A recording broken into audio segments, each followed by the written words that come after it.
Is it now? Good day, everyone, and welcome to the story of America with For me, now. your host, DeAndre Pace, and my esteemed co host, Rhett Williams. Today on Casual Saturdays, it's casual. I don't have anything, I don't have a topic in mind. I do have a topic in mind, but it's more on news. But news is part of casual stuff. There's been a lot of talk and Way to fuss. sneak that in there. There's been a lot of talk and fuss about Ron DeSantis, um, and you know Ronald. they did they did a poll that said if I think this was Blaze TV. They did a poll said if the primary Glenn. were held today, who would you vote for, Trump or Ron DeSantis? Trump won by 64%. DeSantis had like 35 or something like that. But DeSantis, I mean, you know, I think it was you who said that DeSantis is the model that these Republicans should really be modeling themselves after. I mean, he Uh, sends these illegals to Martha's Vineyard right at Obama's doorstep. And then what do? And when Martha's Vineyard during the winter time and the summertime has 200,000 people, they get 50 extra people who are illegal immigrants. And what do? They shut down and declare a state of emergency. yeah, probably so because Martha's Vineyard is not really it's an island. So it's not really is it an island or is it a peninsula? I'm not sure, but at any given Yeah. time, they have between 1,500 and 2,000 permanent residents, Yeah. and So it's then not the kind of place that can actually support that many people just being bussed in. It's not like New York or California or a whole well, state or well, even see, a but city like Los Angeles. It's a small area. see, that's the thing. Right now, there's 1,500 people in Martha's Vineyard, or at least that's what the average is at this time of year. But by wintertime, there's 200,000. So a one bus of 50 people shows up with 1,500 people living there, and immediately they declare state of emergency. Immediately. Wait, But hold on. Wait, you just said during the winter there's more people than um, the um summer? I'm sorry, during the summertime, it's 200,000 people. Yeah, probably because people have vacation homes and stuff. But so, but you go from 1,500 to 2,000 people on that are permanent residents all year long on average, to just adding 50 extra people, and immediately they panic and shut everything down, going going into national or a state of emergency for 50 extra people. But there's no such state of emergency when there's 200,000 of them there. But then, uh, you know, I feel like I don't like it because it's just bussing them around everywhere. But it goes to show more plainly the hypocrisy of the left and the fact that they want to change the voting demographic with these illegal immigrants, but they only care about letting the illegals in when it's affecting Republican states, when it's affecting Texas primarily, since it's their biggest competition at the moment. If they feel they can flip Texas, that they will always have total control of the United States. Yeah, of course, they don't actually like these people. They say they care about them. They're compassionate, but they only care in the general, not in the specific. Like when you actually put one of these people next to them, they treat them like something like they're not even human. They're And scared of then them. then you have Lori Lightfoot, the mayor of Chicago, Beetlejuice herself, saying that it is an act of racism to send these Mexicans to Chicago. It's an act of racism. Oh, which Chicago has a lot more problems when it comes to racism. Dude, she is so freaking ugly, dude. I don't know what she looks. She looks like some sort of gremlin I monster told or you what something. she looks like. She looks like Beetlejuice. She looks like Beetlejuice or not. She does. She really does. Let me see. Now I know what Beetlejuice looks like. I just don't know if No, I don't know if she is. there was a meme of her looking like a Lori. What the fuck is her name? Lori. Lori Lightfoot. There it You is. know, she should certainly, like, with a last name like that, Oh Native man. American, like Let me share. Lightfoot, Lori Lightfoot. Let me share this here. What up? What up? What up? She is light on the feet.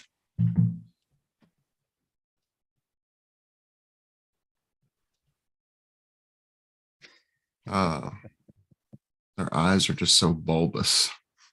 Such a image. Something's What? wrong with her. Yeah, it looks like she has some sort of like genetic like abnormality or something, like a mutation. Yeah, it's called Nobody Rett should look like that, you know. It's but you know how you know what the statistics and the studies show. Let's see if we can You know, move left this up. wingers are tend to be on the ugly side, and that's just the facts. That's just this. So many studies have been done that have repeatedly showed the same thing. And the fact that she wears like these huge ass clothes and these huge shoes. Have you seen her feet, the fucking clown shoes she wears all the time? No, I I don't really pay attention to her much. I've just seen her face. Oh I my. haven't been paying attention to her wardrobe. So this is mean. This is just mean. Oh man. But I mean, I mean, these people, they feign their moral superiority, but you know what makes it even worse is the fact that when it gets exposed, the sheep of the left are so indoctrinated that they it doesn't even matter that you expose their hypocrisy and how they do not care about these so-called sanctuary state or sanctuary people that they want to, that they say just welcome everywhere. It just goes to show that the indoctrination is so strong that really, if we want to combat and win this, uh maybe the total destruction that we've been facing has been the way to go, forcing people to wake up because they can't afford to buy food.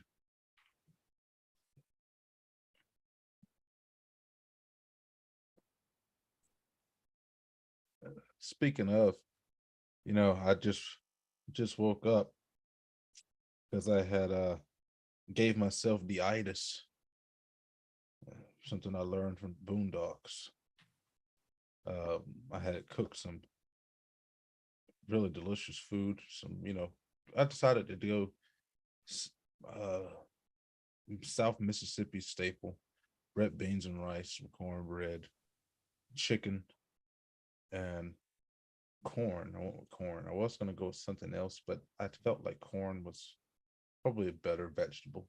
But all that heavy starch and oils and stuff made me really, really sleepy. Uh, One reason why I fast all day, because eating a bunch of carbs in the middle of the day will make you crash. well, see, I had cooked like all night yesterday because I cook while I'm working. So I had it in my crock pot, and then I have a really small crock pot. So I finished it all up inside my actual big pot on the stove. And I finished the beans last night and the rice. So this morning I went ahead, got up and did some cleaning. Uh Went ahead and got my chicken and pan seared that. I wanted to pan fry it and then I finished it in the oven. And did the corn and the cornbread, which was actually my first time making cornbread, and it turned out very good. I was pleased with it, uh, especially considering that I had to make cornbread without milk, which was fairly easy. Just made milk with butter. some hot water and some butter. Let the milk protein separate and mix it together well with the batter, and came out very very moist and flaky. It was really perfect for my first time making cornbread. And then I had a huge bowl of it. And yeah, then I crashed. All the starches and heavy oils in there, mainly because of all of the butter. Because I used butter to coat the pan that I was going to make the cornbread in. I made a buttermilk out of water and a half a stick of butter to make the batter for the cornbread. And then there's butter in the corn, there's butter in the beans, there's butter in the chicken. Oh man, there's enough butter in that dish to please Paula Dean.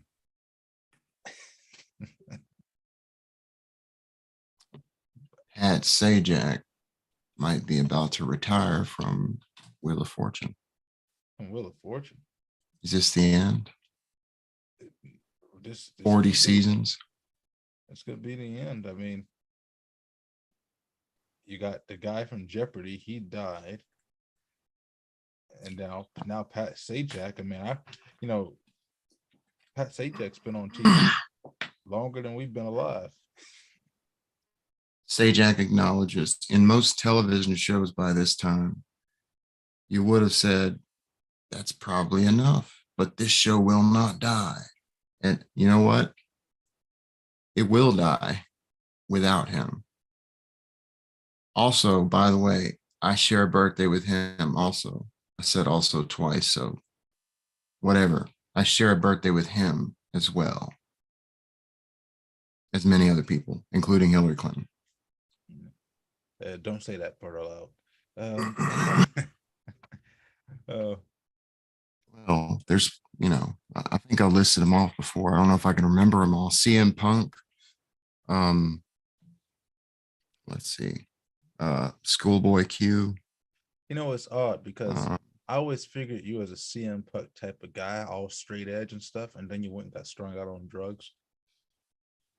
who's the guy who Seth MacFarlane is another one.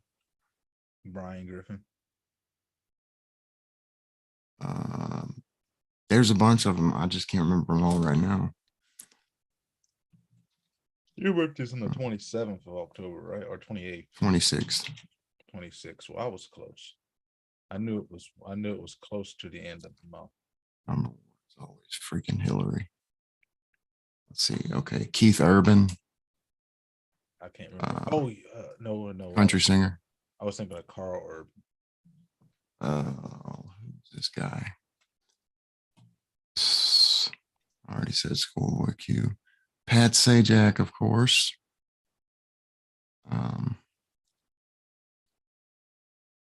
It's a bunch of people I've never heard of, and probably you've never heard of either. Well, maybe some of them you have, but I don't know who a lot of these people are. Guy Sebastian, he's a singer. Yeah, I think that's pretty much all the ones that anyone would even know about.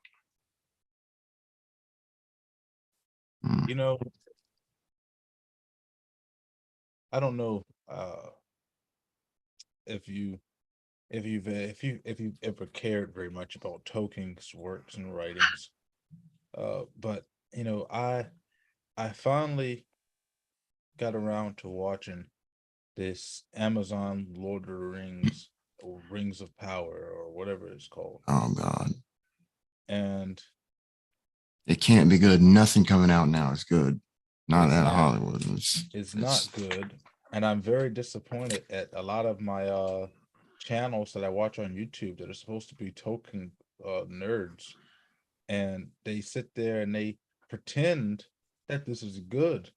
I guess because they all got plane tickets to go to the UK and watch the very first two episodes before it became available.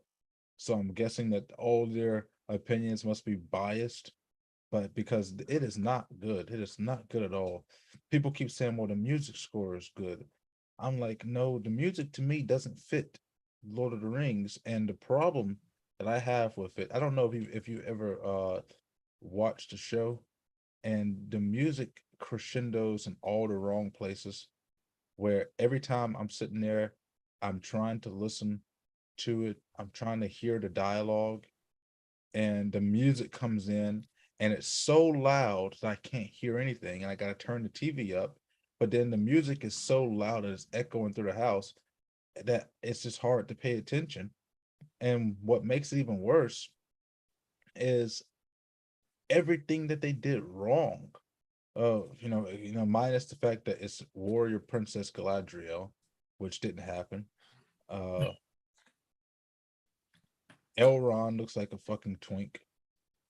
Hugo Weaving is the perfect Elrond. I mean, Hugo Weaving. I mean, how can you go wrong with Agent Smith? I mean, come on, let's be real. How can you go wrong with Agent Smith, the Red Skull? Hugo Weaving's just Hugo Weaving. But But now they made him look like a young gay man. Yes, he looks. He looks like. I mean, he does. He really does. Like he's so thin that he's frail. Like he looks more frail than Orlando Bloom. And this is Elrond, who was the second in command of the Noldoran army that fought against Sauron on the front lines for 6,000 years. And then what makes it even worse than that is the costumes look cheap. A lot of people say, well, no, it doesn't look too cheap. It looks really cheap to me. The costumes look cheap. The elves, they look so human-like. Like Galadriel looks so human. She's so short.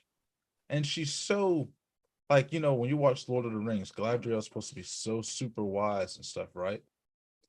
Well, this Galadriel, even though at this point in the story, she's about 4,000 years old, she acts like she just woke up and graduated from high school.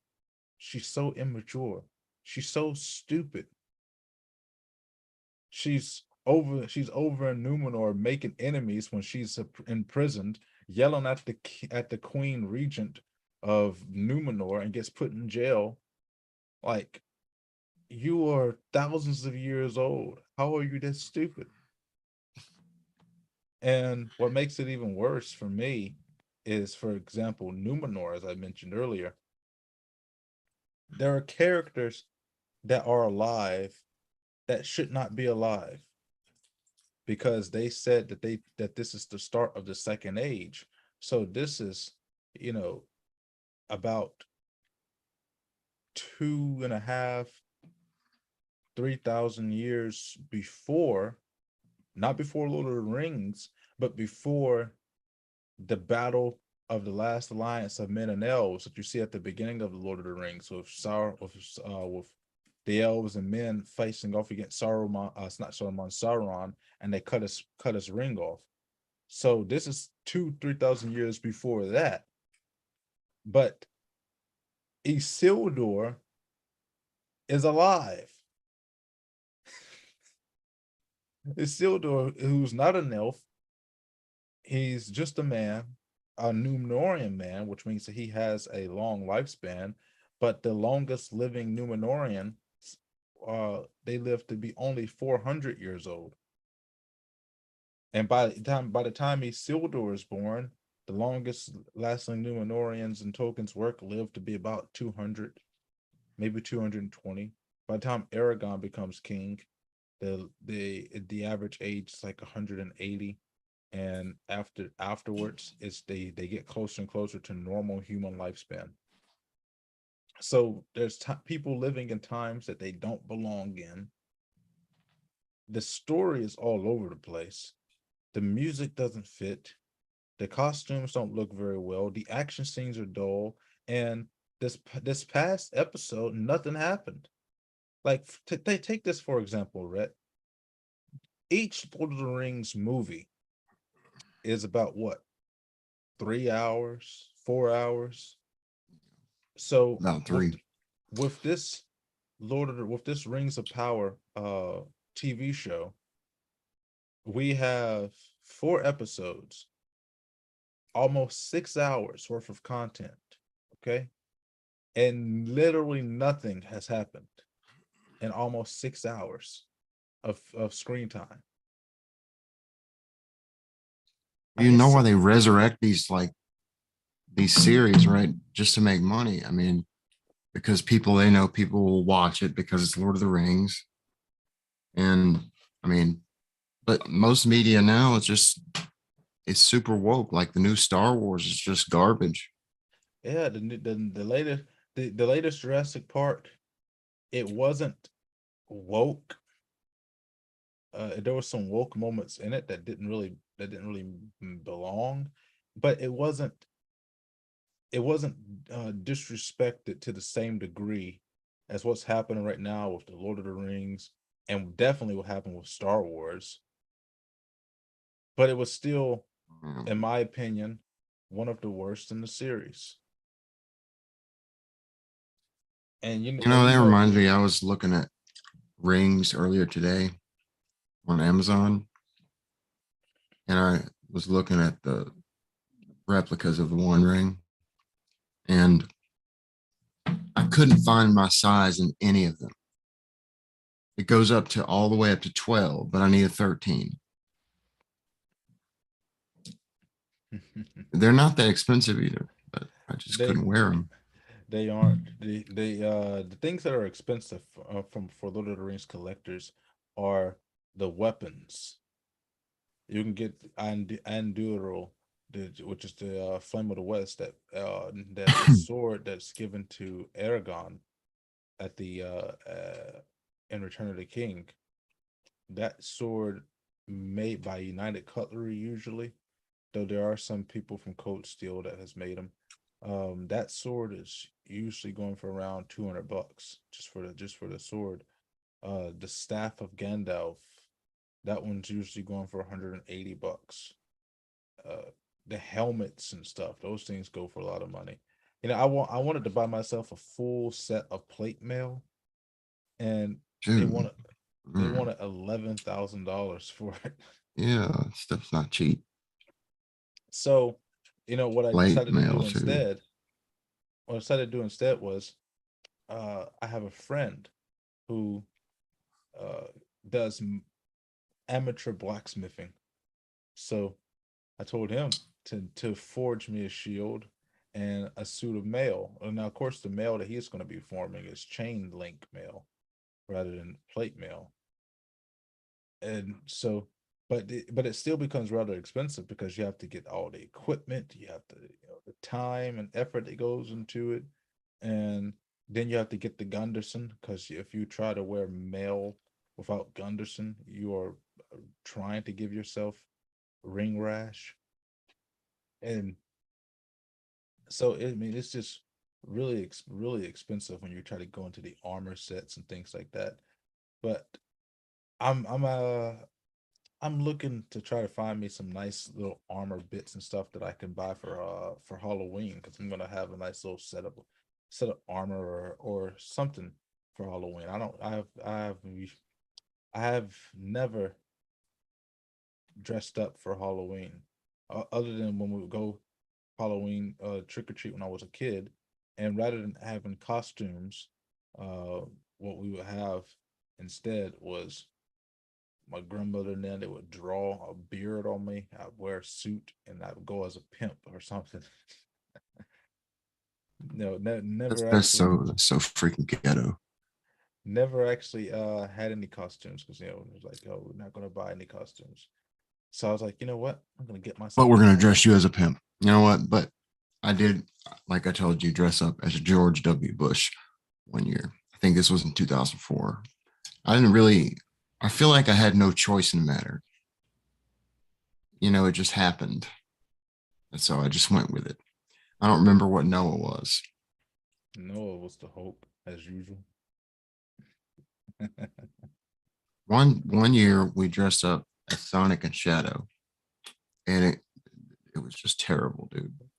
We just I would love to got see some of that. that spray, like that real cheap party hairspray, spray painted blue, wearing a blue So, shirt and which blue one of jeans, and you? that's it. I was Which one? Sonic then. You were Sanic. Yeah, I was Sonic. You know, I was Sonic. Shadow Shadow the Hedgehog is my favorite Sonic character. Uh, Shattuck. I remember those remember those what was it? Those Newgrounds animations of people made their own little Sonic and Shadow stuff, and you had the fusion of Sonic and Shadow, or Sonic oh, or what Shattuck. yeah, Shattuck, I think it was, and it went So against stupid. Shattuck. went against Neon or Neo or whatever. Yeah, And people just there was so much Sonic fan fiction. they did really really good jobs. I mean, I can't knock them because they did much better than I could ever think of doing. Uh, and at a time when I first started writing the series that I've been writing, me and my brother were very into Sonic the Hedgehog, and so it shows in the original drafts of my writings for my book series where we had like zero inspiration for names. So my main character's name is Shadows with an S at the end of it. And my brother's main character's name was Dude, Silvers with an that's a S at the end bad name. because That's there's of just a terror. there's of a Silver Those are the Hedgehog. We just added the S onto it because it's like, oh, we can't copyright, so we had to put the S on it. you could definitely do that. It's not like they had, obviously, I'm sure you know this now, but those are terrible names. That's, you know what? Shadows might be a good last name. So you know what? I actually did give him a last name after a while. His last name is Theodore because and You got to switch those around. the way they got their last name was the that the house of Theodore became their surname because their great great great grandfather or something like that, he was born of the Dark Lord Baladur, who actually is a fallen elder god who forgot his memories, and he had a half human child who Such was a fantasy name. who had obviously had some god blood in him, so he lived for a much longer period of time than normal humans. And over the course of thousands of years, his house became the House of Theodore because he didn't have a last name. Because elder gods, they don't have last names. Their named are based off of their concept. And so eventually his children, Charles and Chester and Xavier and all of the others, uh, they adopted the name Theodore as the surname of their house. So then it was Charles Theodore, Xavier Theodore, and then everything. But You just took on that from X-Men, clearly. well, I didn't take it from X-Men. It was actually random that I actually took Xavier. I was just making up names. Like I was going back through my stuff and I'm like, Charles and Xavier. I took Charles from the British, from King Charles. So tell me, because obviously fantasy series are literally a dime a dozen. There's so many of them, and most of them nobody even knows about. So what distinguishes yours from all the other ones? I suppose what distinguishes mine from all the other ones is that it's rooted here on Earth, and But that no, that's just low fantasy. Like that's a whole subgenre. well, and the biggest thing that kind of really separates it for me is that it's my take on Christianity. If you were going to, I'm not look, okay. I'm just playing the bad guy right now. Okay. I'm not hating you're on you. always the bad guy. I'm just questioning you. All right. So that's not original either, because Chronicles of Narnia and Lord of the Rings, to name a few. So what differentiates you from those? Well, this is it. What really differentiates it is how I created the series. It actually kind of combines everything that I'm interested in. Like, as you get later into the series, and there's stuff that happens off the planet, that's when I started liking Star Wars. So a lot of that stuff gets implemented towards the end. But the lore that gets implemented, because eventually you actually do meet God in the series. He shows up very, very, very few times, but you actually do get to see God in the series. And so what really makes it a little bit different is how the lore is, what the elder gods actually do, because in a lot of other fantasies and stuff like that, you have all these gods and stuff, and they're just really flawed, you know, archetypes. These elder gods, they are so beyond the fathom of power of the characters in my series, like characters like Shadows and Hank, which is a really plain name, but these characters, they're really, really strong characters, very powerful. But when the elder gods and stuff get introduced, it sets the stage for something that is so grand that these characters, they can't even hold a torch to what them, you'll see uh Olympus fantasy storylines where eventually uh they Zeus gets killed, or something comes and happens, and they and it kills the gods, or it banishes the gods, or something like that. And my series, the elder gods literally so powerful that they cannot exist within the realm that we live in at 100%. So when they come into the world at full power, it's 1% of 100%. You know what that sounds like? Kind of like Elder what? Scrolls.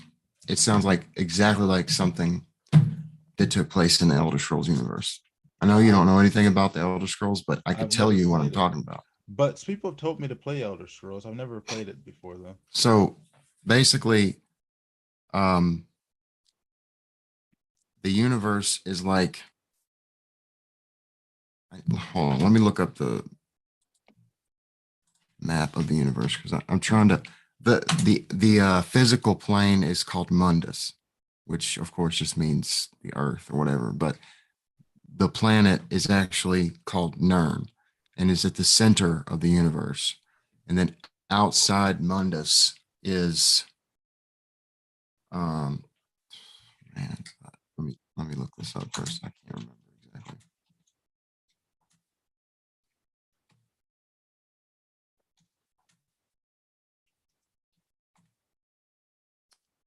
Okay, universe. Okay, yeah, that's right.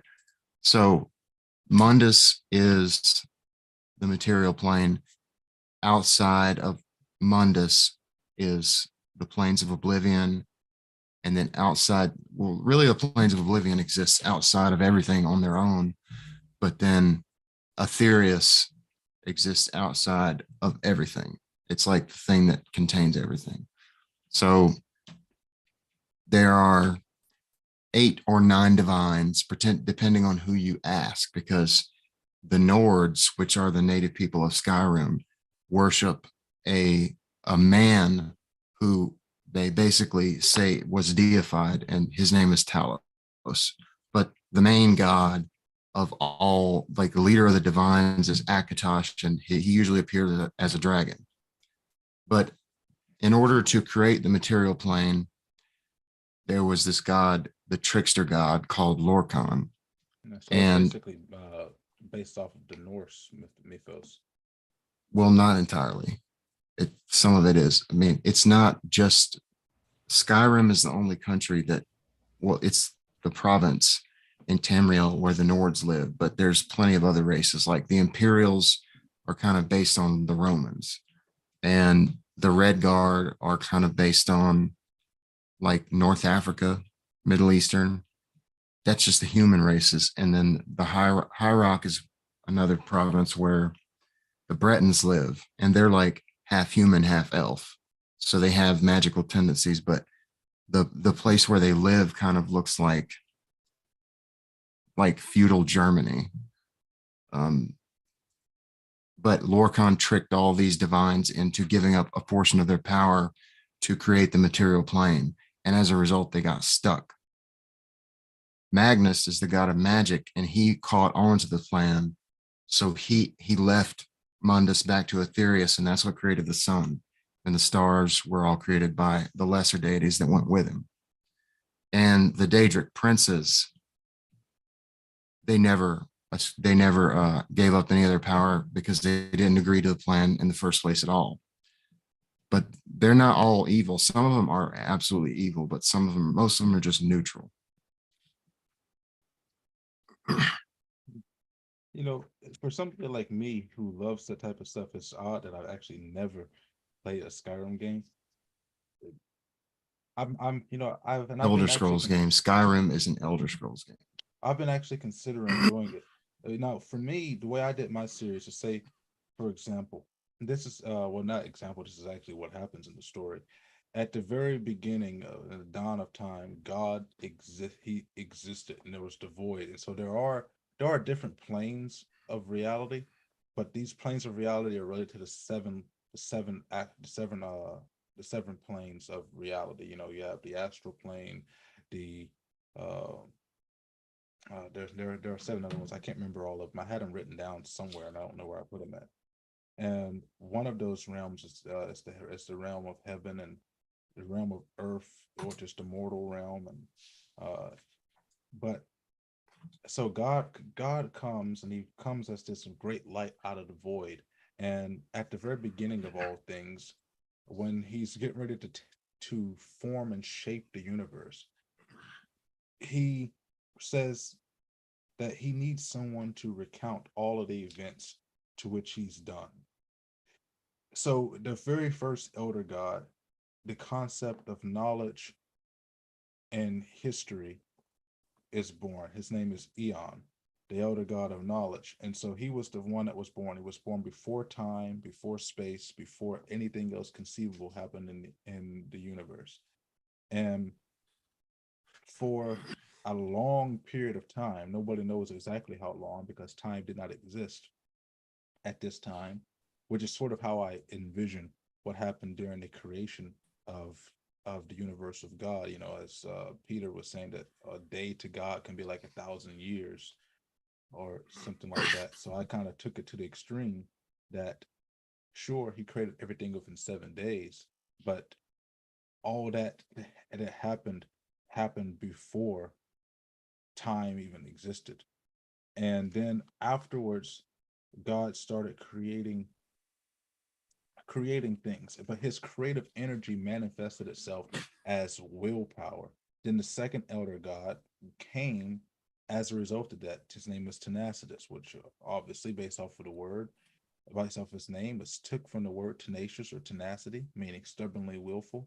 So he's the second eldest elder god, and he's the elder god of willpower.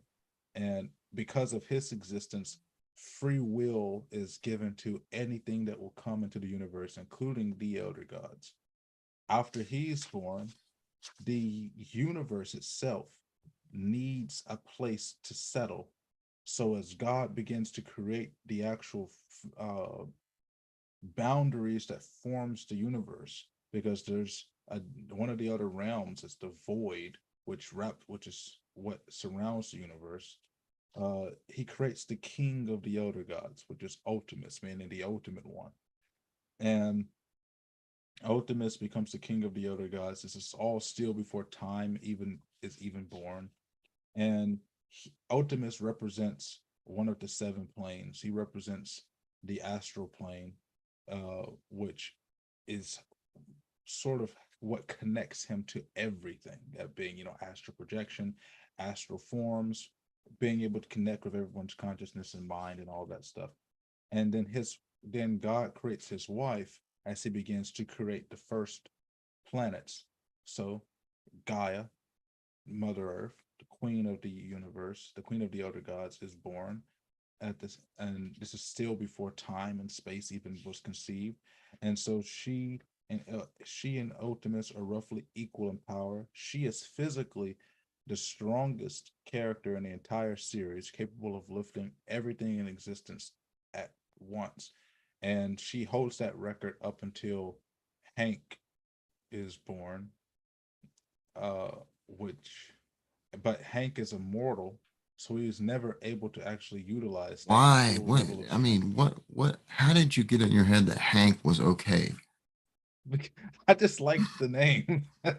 Just a plain everyday guy, Hank. And he's like clearly not a plain everyday guy. Compared to everybody else, uh, who has powers, because not everybody in the series All has right. I only know superpowers about and two stuff. Hanks, dude. One of them is Hank the cow dog, And and honestly, the Hank other Hill. one is Hank from Breaking Bad. Well, this Hank does Walt's not exist. father, Walt's brother-in-law, the DEA agent. I hated Well, him. I only know two Hanks or three Hanks. The Hank in my series, Hank the cow Hankman. dog, and Hank Hill, the father of propane. Yeah, I've never bothered with those adult cartoons. I don't really like them. I don't like any adult cartoons really. Besides Rick and Morty. Rick and Morty was all right. I never watched Rick and Morty. I liked It's pretty funny. I liked Aqua Teen Hunger Force the most out of it, and Futurama. I Man, love Futurama. I don't like the art style, dude. I don't like the art style. The You Simpsons and Futurama art style. you don't like because they have three fingers. I didn't even know they had three fingers. I just don't like their eyes and their mouths. I don't know, dude. And And so maybe um, it's because I was like banned from watching Adult Swim as a kid, so I never really started liking it. So I now I didn't just either. see it as stupid. It's like adults trying to be kids. We all Like watched why? it together. It was like family time for us. Yeah, no, we were definitely not allowed to watch that stuff. Although we did still sometimes, but the stuff I watched on Adult Swim was not those cartoons. It was like the animes. Oh, yeah, I love the anime. Toonami, but Toonami used to come on in the mornings until it went off air, and then it came back as a block of Adult Swim on Saturdays. Uh, and so a lot of my inspiration came from all of the shows I like to watch. So Yeah. then the next elder god that was born was Statarius, but Statarius has multiple names because he changed his name as he changed his role. He was born as the elder god of balance. He's the brother of of Ultimus, even though they're technically all brothers and sisters, but he's the brother of Ultimus, and he represents balance of everything in the universe. So, but as time went on, and some planets were not producing life, and there had not yet been a god of destruction or a force of destruction. So he took up the name Extemius, which meant the destroyer. And then when he decided to leave the elder gods, um, he took up the name Primus, meaning the prime being, the prime one, as the antithesis to the elder gods. And so he plays a huge role in the story later on. He's really what gets the elder gods to get involved in everything at the end, because the elder gods, they're mostly absent from the entire story until the very end. And then right after him comes the first of the next uh duo of gods. All of the gods are sort of born in duos. um the next duo of gods is Zorath and Mithrandulia. Zorath is the elder god of fire. He's the father of the sun. He's the one that he's the one that created the sun and the stars, and he's the father of dragons and all things that love heat. His son, the original son, is the first phoenix, which is not a phoenix as we know traditionally, as it is more like a force that lives within the sun that keeps it lit. And this all happened in a universe that is vastly bigger than the one that we live in. Our Earth is like a sail on the shores of the universe that the elder gods live in. That's how big the universe that they come from live are. Then Mithrandulier is born as well. He is the elder god of water and discovery and science. So he is the father of the oceans. He's also the father of all forms of science, even though Eon had already mastered everything before he came in, since he's the elder god of knowledge. Mithrandulier has been the elder god of discovery. He comes in and he starts formulating things. He creates perfect alchemy. He creates various different forms of science. So one of the things that's very important about him is he created an artifact called the Matrix of Mithrandulier, which is it's basically think of it this way: the Matrix of Mithrandulier is not so much an item as it is a formula. And when you apply this formula to any form of ore, any form of metal, anything that you want, the formula can then take any substance and change it into whatever. Hence, how he became the master of perfect alchemy. He could literally turn anything into any other object, just because of that formula that he created. And it's important because it comes up later on in the story with a different character. And after his birth is his younger brother, Granthulia, who's the elder god of harmony, the lord of the skies, and the judge of the elder gods. He represents the spark of life in the universe. He's the electrical energy that flows through everyone that kind of sparks everybody's life off. But he's also the the judge. He's one of the few beings that actually holds an artifact of power. And artifacts of power are things that are explicitly meant to be held by God. He wields two artifacts of power, actually. He wields the spear of destiny, which is the spear of Longinus, or Longinus, as some people would say. Um, and he wields the shield of faith, which is the shield of God, cannot be breached, broken, scratched, penetrated in any form. It's and so he represents all of that. So he is one of those beings that he may not be as powerful as the king of the elder gods, but because he's been granted authority to judge the elder gods, whenever an elder god breaks the law of the elder gods, it doesn't matter what your rank is. His authority given to him by God with the spear of Longinus is, is so powerful that he can judge and kill other elder gods if he needs to. And so these three, Zorath, Mithrandulier, and Granthulier, represent the the elements that form life: sun, sunlight, water, and the spark of life. Whereas they're all sort of lesser. They're these are essential deities, but they're lesser than the element that they take everything from, which is Gaia, as she already had all of those because all of their stuff exists on her plane. She creates the planets, and they create the water and the fire and the lightning and all that stuff that goes on. So she has lordship over everything that enters her domain. And so after he's born, then comes Volomir, who's his wife, Grantulier's wife. She becomes the elder goddess of discord, the mother of demons, and demons in my universe is different from demons that we have in our universe. They are not corrupted beings. They're just a different race of beings that wind up becoming corrupted by Lucifer because they're born into discord by her very nature. So they fall for Lucifer's schemes. She represents uh she represents the equilibrium in the universe, and all this still happens before time existed. And there are others that come before time existed, but those are all lesser. And then the first actual birth in the universe came between the union of Optimus and Gaia, and they had twins, Baldur and Kronos. Baldur is the elder god of space, and his twin brother Kronos, obviously, is the elder god of time. And together, their birth finishes the creation of the universe and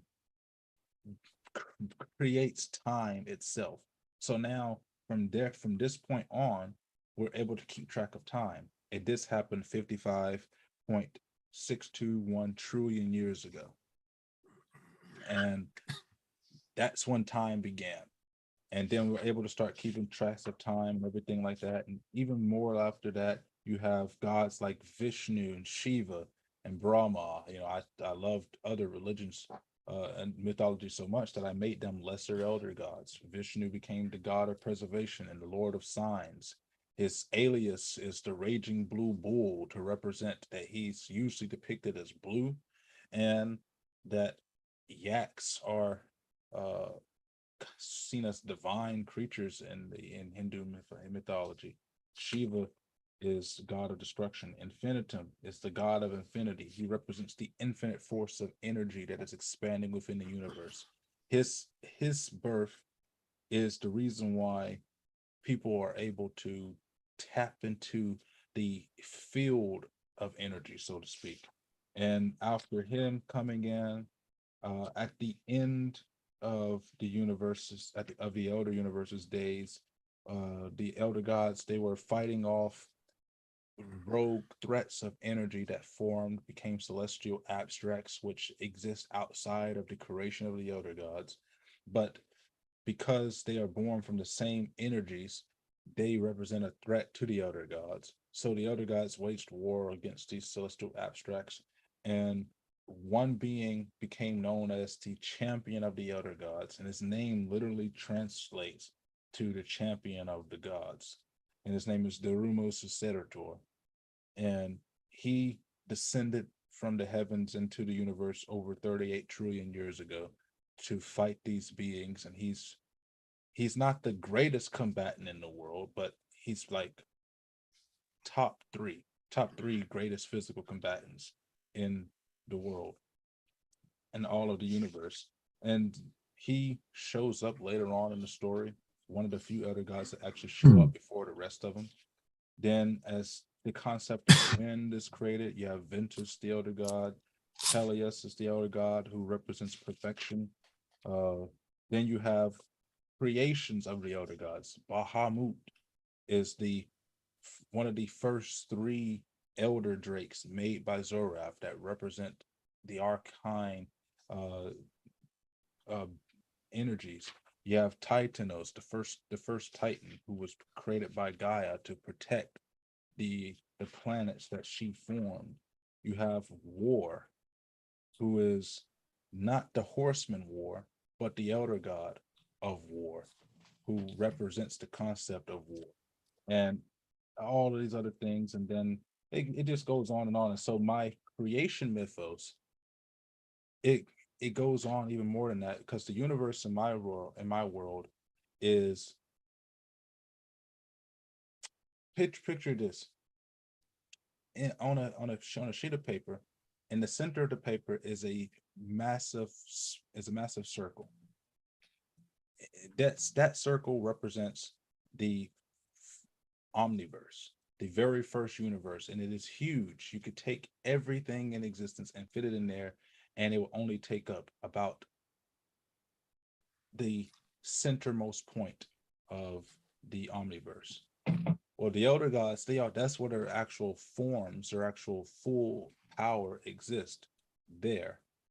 And around 5 or 6 trillion years ago, there was a great battle amongst the elder gods that took place.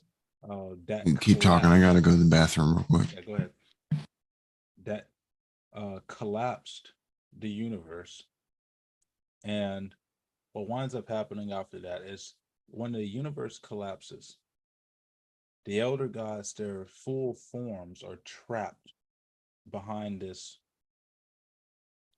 barrier, so to speak. It's more like a tetragram seal, so to speak, and they're just kind of trapped there.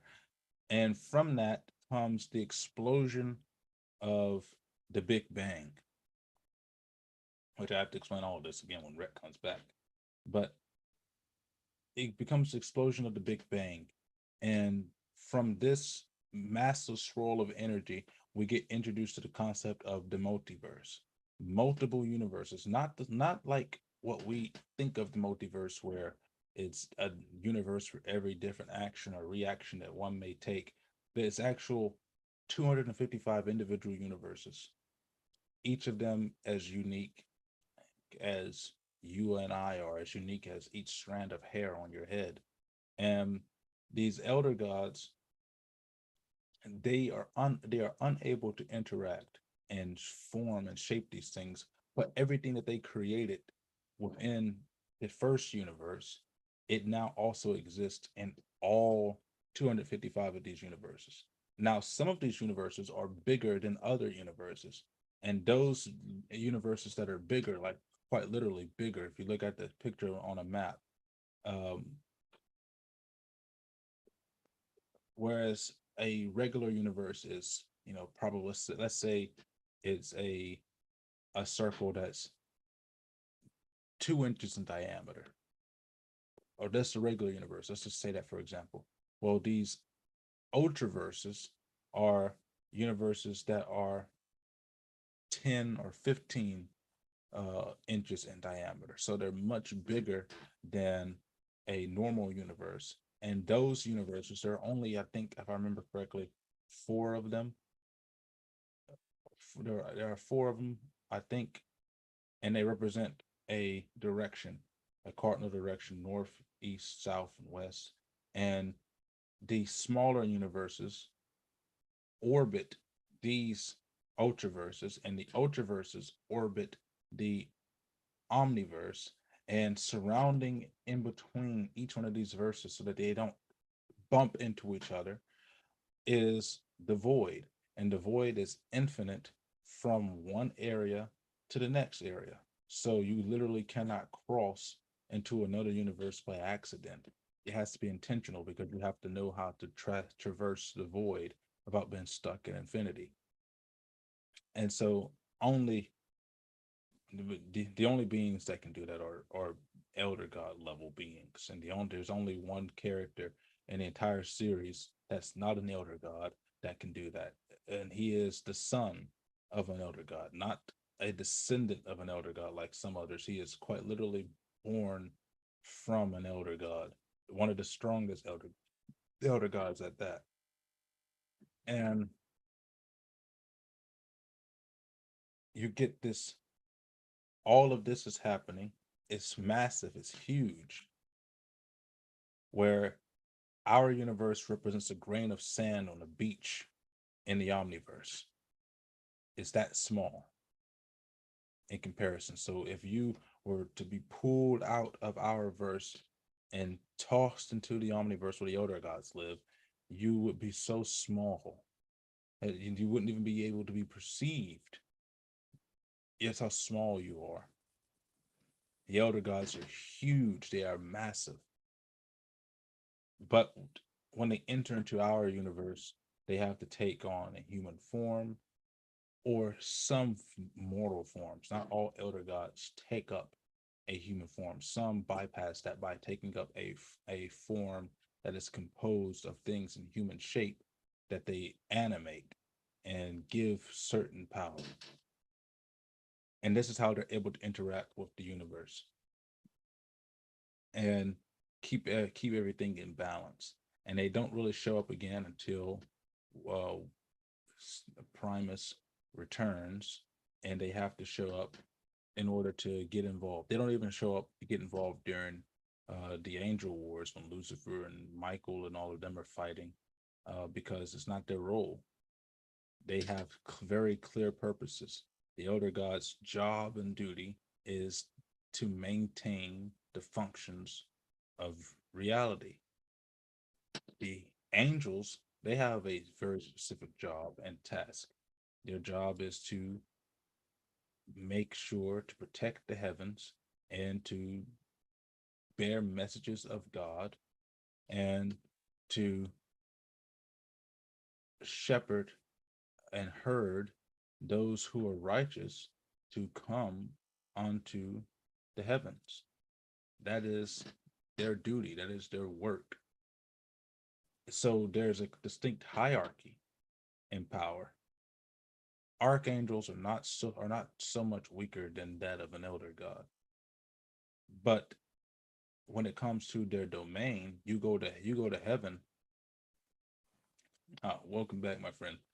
I was just explaining the concept of the universe, and I'll do it again very briefly.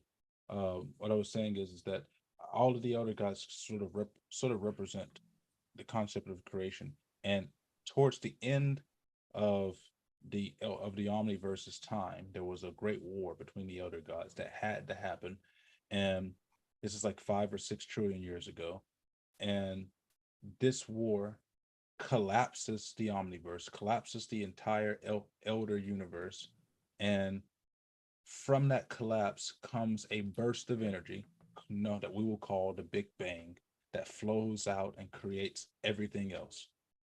So what they created in the omniverse is born in the form of the multiverse. And the multiverse isn't like the multiverse that we consider now, where a multiverse could be there's more than one me and you, and we're all exist in different verses. The multiverse in this instance is actually there are 255 separate universes. There are four of these universes are massive.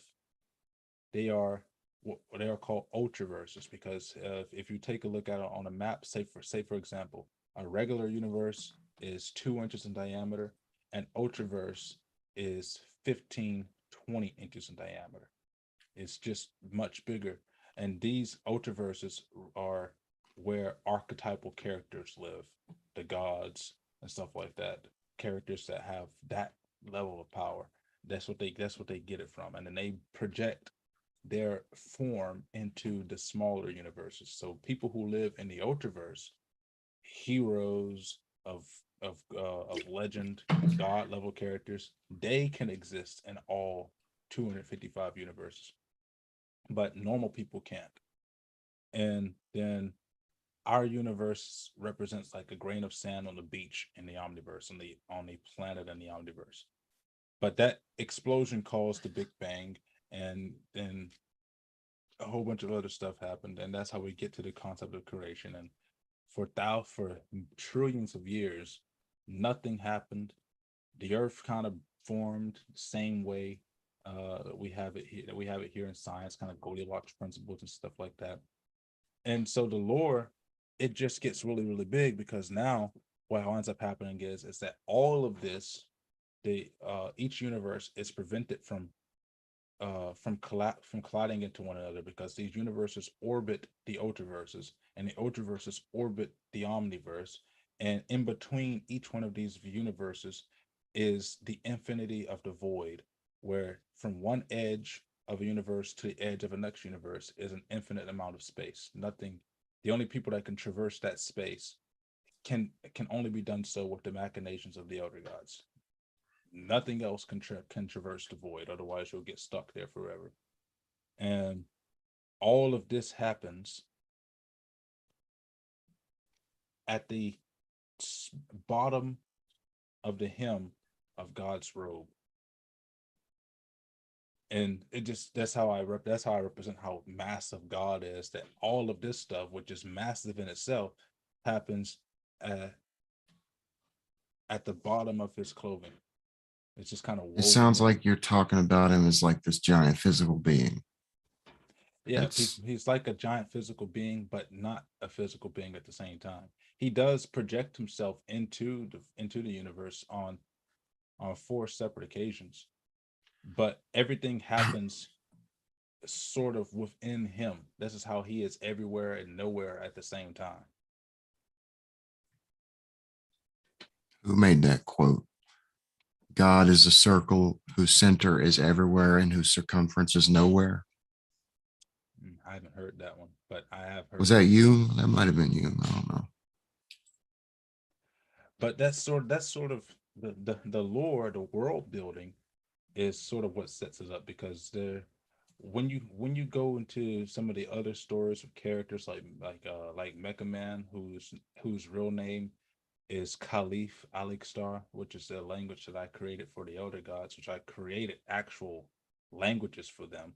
I created three separate languages: the language of the elder gods, which is the language of the city of Erethesium, uh, and I created Atlantean, and I created the tribe of ages, which is a offshoot of the elder gods. So I actually created uh, the alphabets for those particular languages and how they are supposed to be written and their verbiage and stuff like that. And so Caliph Alekstar translates to the one who has everything.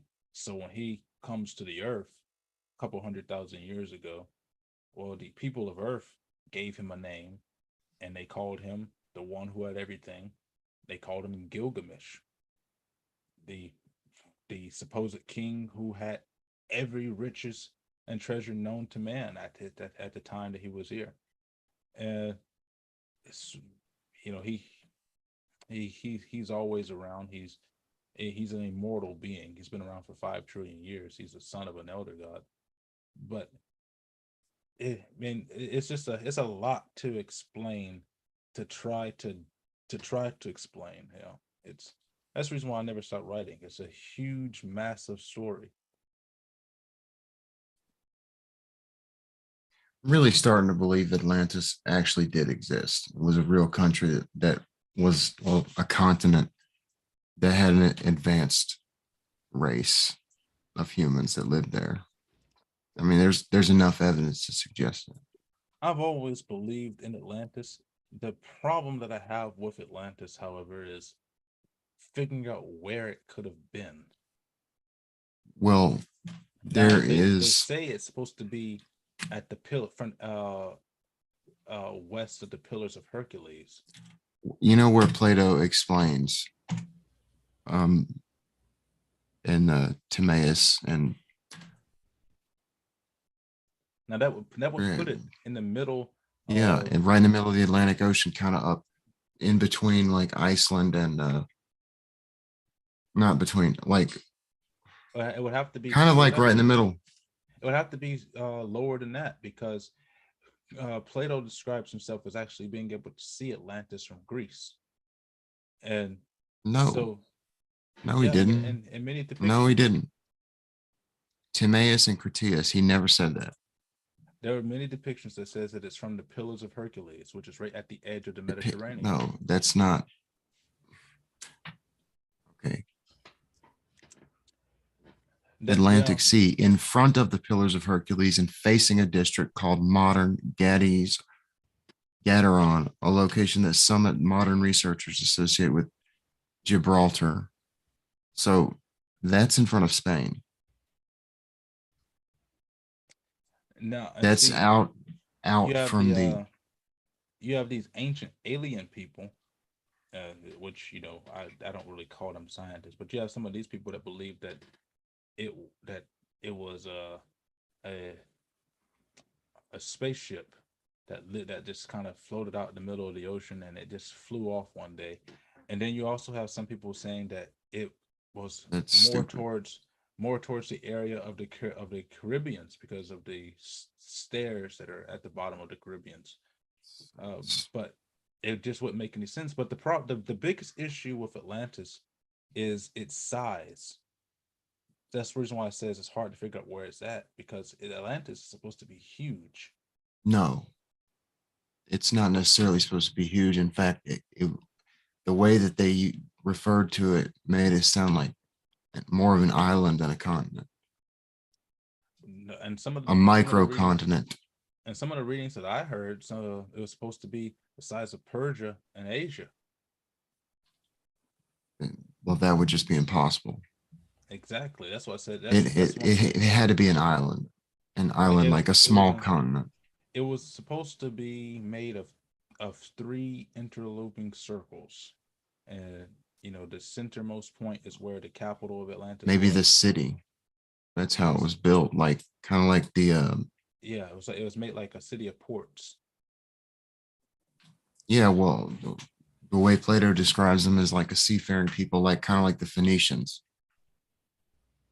And so, and obviously, many people talk about Santorini as a possible candidate, but Santorini doesn't match the geological area of which it could have been. Now, Santorini sunk. It was an actual city that sunk in a terrific volcanic eruption, and it all happened in a night, similarly to what happened to Atlantis, but it just isn't in the right area geographically.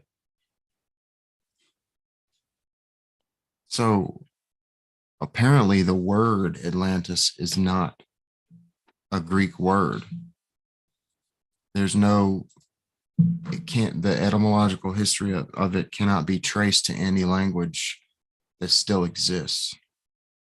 Apparently, the Grecians would have learned a lot from the Atlanteans.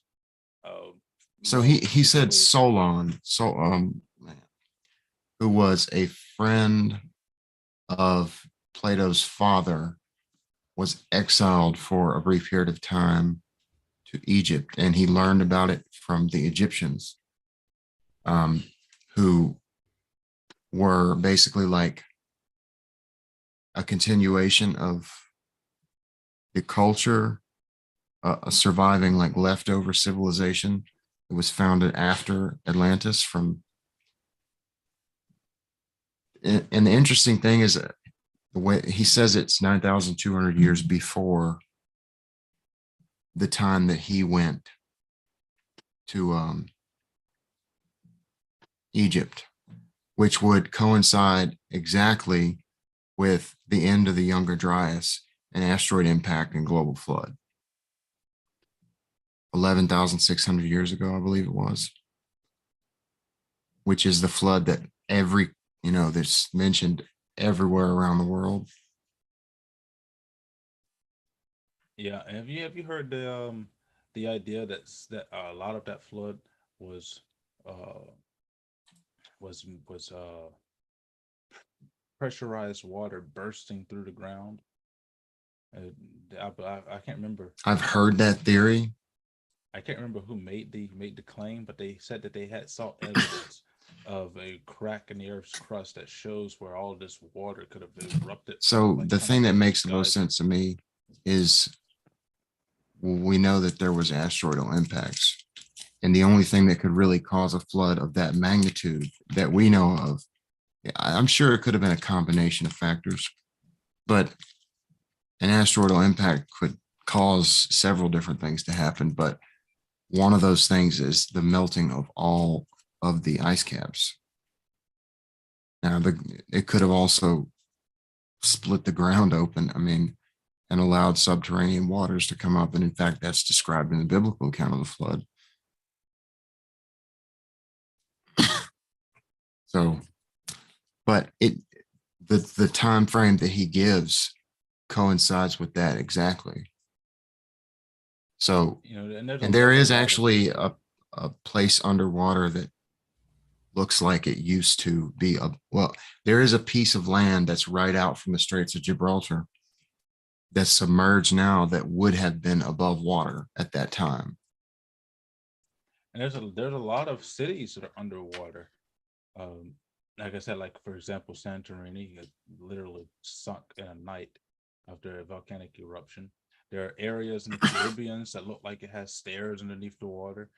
And but the biggest issue is if it is in the Atlantic or Oceanus as they would have called it, then I mean, that's where the ocean, that's where we get the name.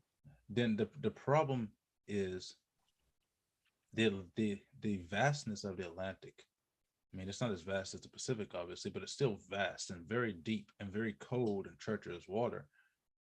You know, it could be quite literally anywhere. You know how long it took us to find the Titanic at the bottom of the ocean, and even then, we weren't unable to pull it up because of all of the sediment that came Yeah, over there. If Atlantis the did sink, likelihood is it probably never will be found. It probably was completely destroyed. if Atlantis did sink and it's actually still in working condition, as some people believe it to be, Yeah. it is buried under miles of sediment. It's nearly 12,000 years ago. I highly doubt we'd find it. It's probably not Exactly. nowhere to be found. It's just we'll never know for sure, but there's enough evidence to make me think it probably did exist. We do have some evidence that at, at least some of the things about Atlantis were proven to be correct, such as their miracle metal or a orichalcum. It's an actual metal that we can use, that we can find. And Thoth was Yes. supposedly an Atlantean. And that would make sense if Egypt was one of the first civilizations founded after the Younger Dryas or after the end of the Ice Age. And supposedly he is the same as Hermes and several other. I mean, this is just pure speculation, but it's interesting. Well, the tie-ins to all of these other uh mythologies and stuff are really funny. I don't know if you ever seen an episode of Hercules on Disney Channel years ago, when they had the Hercules cartoon series. And there was an episode where I think Rome was just been formed, and they needed a pantheon of gods. So the Egyptians, the Norse, and the Greeks are all rushing to Rome to try to see who gets to become the new gods there. So you have Zeus interacting with Horus and Ra and Odin and whatnot. And eventually, of course, it's decided that the Greeks will win because they had their chief heroes, Hercules, and I can't remember who was fighting on behalf of the Egyptians or and whatnot, and they were all, doing sort of like the Olympics. And of course, Hercules won, and that's how the Greeks became the gods of Rome. And at least in their telling of, Disney used to have some pretty Yeah, no, interesting I didn't ones. watch. I didn't watch But really I any Disney remember that stuff. episode. But it makes you wonder the connections and parallels between some of these old pantheons. Uh, you know, particularly when you get to the primordial deities in these old pantheons, like Nyx and um, Thanatos and what was his brother, Hypnos. All of these primordial deities that existed there, and then you go to the primordial deities in Egypt, and they connect very, very well. You go to Norse mythology, it connects very, very well. Um, and then you can connect those to the mythology of Mesopotamia. Which is really, it seems like most people got that's where they got them from. It's almost just like different names for the same with all of them, because I think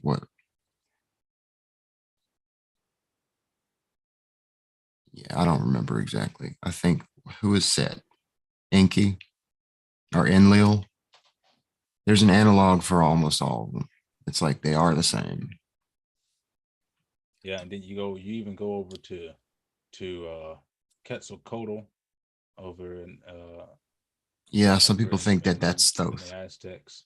making a visit over there or something. And you have other ones over there that represent Zeus. Um, and then you go to Africa. Africa has they have people that pretty much represent much of the Hindu gods and much of the, there's a whole slew of parallels when you get to those types of mythologies. And as a writer, I I love all of it. So I wanted to use as much of it as I could. So I just started, researching, incorporating things, changing things, and kind of molding and melding everything all together until I made my own little world, so to speak. That's kind of the idea behind the Assassin's Creed. Like there's a first civilization and people see them as gods, but really it was just a civilization that existed before humans of like highly advanced humanoids. I've And never played Assassin's Creed, but that's actually how uh the beings in my universe, the gods, get to the Ultraverse, is that they were exceptionally advanced people. They were able to connect with the spiritual plane on a different level than what we can. And because of that, when they died, they ascended to a higher plane of existence, and they're able to project their consciousness back to the earth. And that's how they became worshipped as gods. yeah, they were called the Isu. But there's they're pretty much they are the gods from our mythology. Like that's their names. The ones that you meet, they're all just names of gods from our universe, but they're not actually gods. They're just the first civilization. But in this mythos, it was a solar flare that destroyed their civilization. Yeah, and I could talk about those types of stuff all day long because it's so interesting. It's fascinating to me. The parallels are fascinating. The just I wish I wish there was a way that we were able to project our consciousness into the past so that we could see all of this stuff unfolding and actually be there to see it back when everything was at its heyday. Because I believe, even though we're at the peak of luxury, I believe that we were at our heyday many, many generations ago. I think the peak of our civilization as like a global interconnected economy was 2019. I don't think you'll ever reach that again. I think it's all downhill from there. Forever the optimist. That was as good as it was ever going to get. We were already past our best days. Maybe not Yeah. personally, but as a planet, as a civilization, as we exist now, it might be that our best days are behind us. Now they're trying to force us to eat bugs. Well, For, nobody's for trying the to force sal- me to eat bugs. for I the think salvation of the earth. they're just floating the Yes. ideas.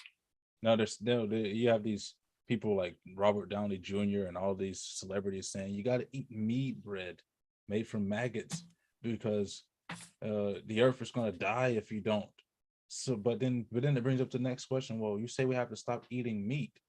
Well, bugs are meat as well, and you actually wind Not up really. doing much more damage to the environment farming bugs than you would if you were farming cattle.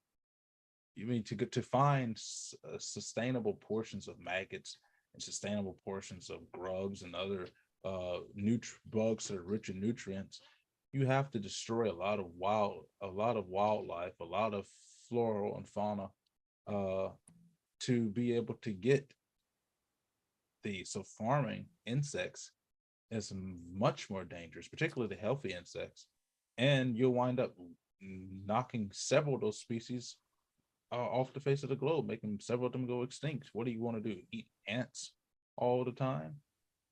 I mean, some people would love to have a charred tarantula for breakfast. Apparently, it tastes like chicken. Perhaps, I mean, some people might see it as a delicacy, but we need to wind this up. Monkey brains are a delicacy in Africa.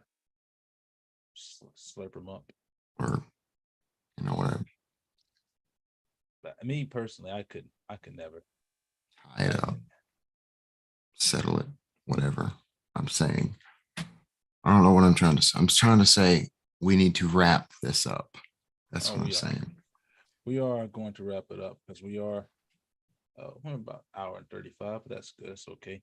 So I think I want to wrap this up on another note, something that for us to think about.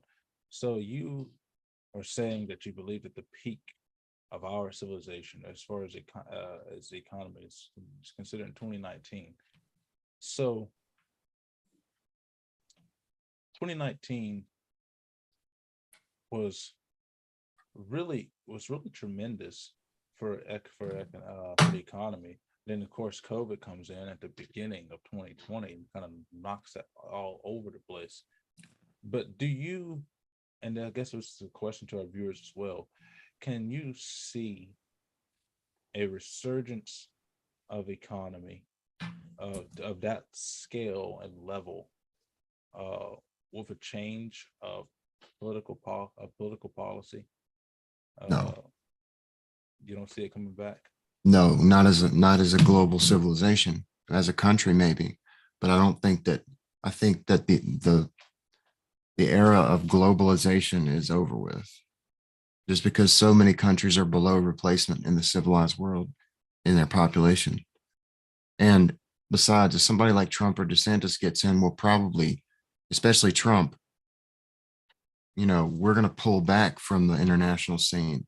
And if we're not out there patrolling the waters, then countries won't be able to ship their goods as safely anymore. So, no, I don't think that there's anything that can really be done on a global scale. But nationally, yes, I do think that things could absolutely be turned around. That goes on to say that now you have some of the world economists saying that they predict a worldwide recession is on the cusp, which we already know that the world is already in a worldwide recession, and in many places it's in depression. Yet the Biden administration continues to say that we are not even in a recession. Uh, with this worldwide recession, do you believe perhaps that it will, as you say, crush globalism and force people to go back to individualism, or should I say nationalism? Uh, Yeah, that's what's happening. It's what's been going on since 2016.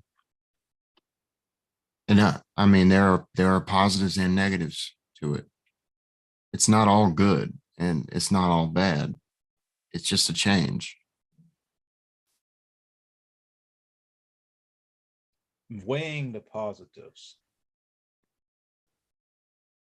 I do believe that we'd be in a slightly better predicament with individual nationalized countries than we would if we were in the globalist cabal.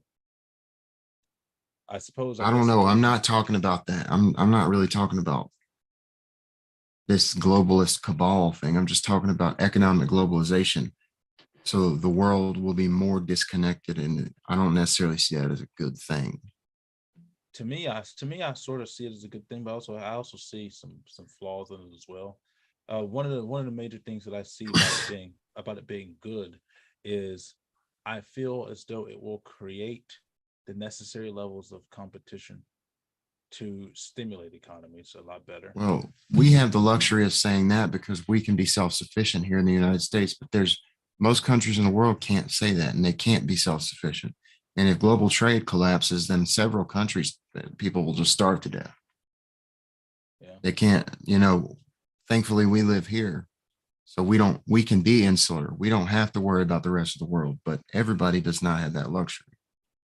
That's another thing that people don't quite seem to understand about the United States of America, and why it was so worth fighting for, not just the United States, but pretty much both of the Americas, more so North America, is it really is the Goldilocks effect of the earth.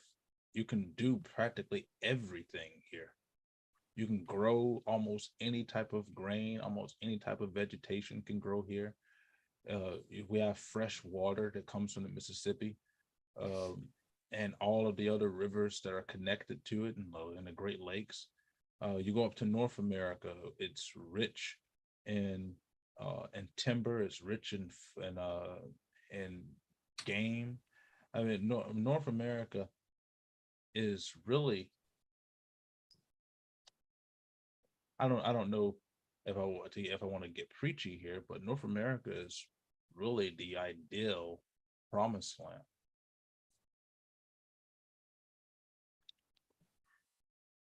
Quite literally has everything. But let's go ahead and wrap this up. But now it's 9:30. So if you guys enjoy this type of content, if you enjoy us having these types of conversations, send us a message on our Facebook page at Disturb America PW. You can also visit us on our Discord at Disturb America with Pace and Williams podcast channel. You can also send us an email, the story of America pw@gmail.com. Also, we we've been doing a lot lately, talking about the mind of a writer, the mind of an artist. And if you are interested in writing, or interested in any form of arts, share us your ideas. We would love to take those stories and add them to the story of America, to kind of have a collage of the stories of all the people who contribute to this, which are all of you. So with that being said, like, share, download our content on Spotify, Apple Podcasts, Google Podcasts, the Pony Express, your sister's ass. Rhett hates when I do that. Follow us on YouTube, Rumble, Twitter, Truth Social, Facebook, and everywhere else that you can find us. Serve America, Payson Williams, Serve America, PW.